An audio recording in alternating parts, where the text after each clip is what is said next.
Hi guys, thanks for joining me again. And if you're new to my channel, my name is Anne, and on my channel I review foreign international content. I like to say we travel around the world sitting on our couches watching foreign shows. You never know where you're gonna land, right? A couple of weeks we're in South Korea. I believe the last video we were in New York by Hollywood, way of Hollywood. We had an excellent show of In the Heights.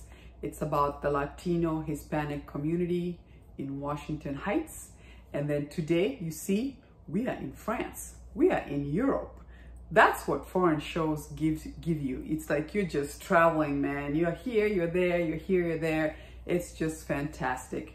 And like I say, although some do have subtitles, once you get used to reading the subtitles, it's like your brain adapts and you forget you're reading and you're enjoying yourself. So do not be intimidated by subtitles, okay? But this one, by the way, I was gonna say it does offer you to listen to it in English. It does have the dabbing, and actually the dabbing is very good because the mouth and you know how sometimes the mouth and the words don't match pretty good? This is very well done. You don't notice the difference.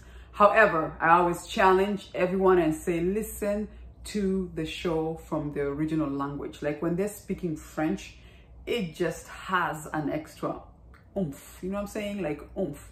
Like my French say, it has more the je ne sais quoi, right? Oui, oui, my French friends. Anyway, let's get to it. So this is Lupin Part 2. So I'm gonna say off the bat, if you've not watched Part 1, you wanna stop and go watch that and then watch Part 2. Otherwise, you're gonna be lost. I mean, you could watch the trailer, but you're really gonna miss the fun. And really, Part 1 was fire, like it was packed. And for those who don't know who Lupin is, so it's based out of books called Lupin. And what we're told about Lupin is that he is like a gentleman, but a burglar. But he does it for good. That's the difference, right? He's trying to make things better. So obviously, Omar's character grows up reading these books that he was given to by his dad. And he learns a lot of tricks of getting himself in and out of a situation. It's very like Sherlock Holmes meets James Bond. It's just really magical how he's able to get himself in and out of a situation. And then obviously we're introduced to this, in Part 1, we're introduced to the story of himself and his dad.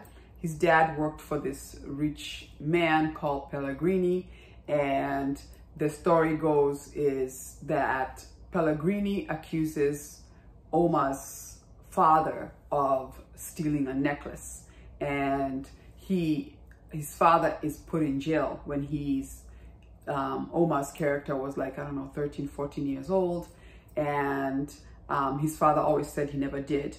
And obviously we find that out in Part 1 that he did it for the insurance money.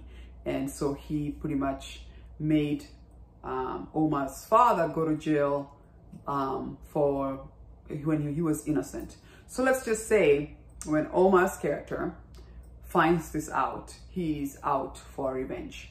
And then in Part 1, the ending is Omar's son is kidnapped. So Part 2 picks up right away from there, where he is like frantic trying to find his son. And then they also actually introduce the cop who, if you remember from Part 1, figured out who Lupin was, but his buddies at the police station did not believe him. So in a way, because he's been following Omar's character, he is there when the son is kidnapped. So he's like, let me help you. I saw, you know, what happened. And so I love that they put that in there, and you have to keep watching to the end, like how instrumental he is, because we do find out that there's someone who's also helping Pellegrini in the police station. You have to figure that out. They also explore, obviously, Omar's character and his girlfriend who they shared a son, who she was just like, I don't know, Omar, you are a little bit too much, and I feel like now you're putting me and our son in danger, to the point where she's actually even like threatening, like not wanting him to see the son. But he is working hard to try and, you know, obviously like avenge for his dad, and also to bring the truth about what happened to what he was accused of. And then I also love that they introduced Pellegrini's daughter. Remember, Omar's character and Pellegrini's daughter grew up together because Omar's dad worked for Pellegrini. And then, so we have to find out why Pellegrini did this. And obviously, the more we proceed, we do find out he is ready to go for revenge. And revenge does he go, okay? I thought it was interesting at the end there, like how he got him really, really good. So you have to keep watching. But all in all, I thought it was a fantastic show. I also love the relationship between the two of them. They're best friends since they were a kid. And I love how like they get themselves in and out of situations and cover for each other. If I was to compare between part 1 and part 2, I feel like part 1 gave us a lot of that, you know, Sherlock Holmes, James Bond, magical, the way he would get himself out of the situations was so much fun to watch. Like he'd get himself in a pickle, and then you'd be like, oh, let's see how he get himself out of this one. But in part 2, it felt more action-based. Like there was more fighting scenes and less of that, you know, magical thing that he would do to get himself in and out of the situation. I felt like the last 2 episodes, maybe they redeemed themselves and they gave us back that Lupin, if you will, that we fell in love with, where, you know, he's able to get himself in and out of those situations, and it was just fantastic to watch. By the way, something that bothered me, and I'm not sure who's doing makeup and wigs and stuff like that. There is a section where he's wearing a mustache, right? And then they give him like braids or dreadlocks. And I'm sorry, as a viewer, I'm like, you're supposed to convince me now that he looks different. I'm like, I can still see it's Omar. Like, it was not convincing for a disguise. I felt like part 1, they did an excellent job. When he would like, you know, change up, it was convincing that it's not him. But you just can't put a mustache on him or make him just put the hoodie on and all of a sudden, oh, it's not him. Come on, come on.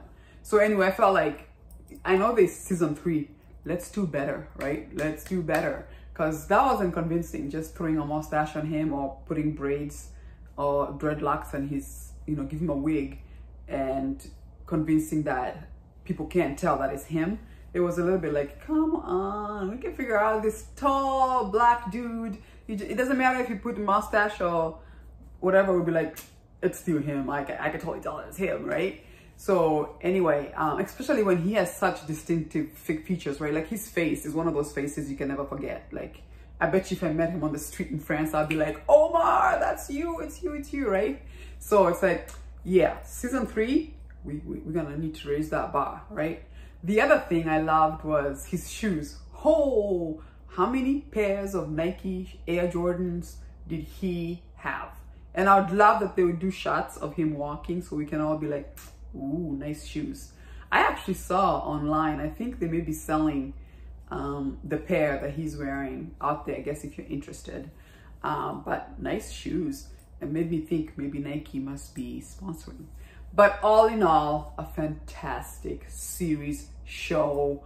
I think the actor Omar does a fantastic job. He's very likable, endearing, and so very binge worthy. If you start part 1, you'll be happy that part 2 is there. And then for all of us, we're waiting for part 3. I feel like this is a series that could go on for a while because there's so much, you know, they could explore. But once again, do yourself a favor, watch Lupin, part 1, part 2. They're both on Netflix. You will not be disappointed.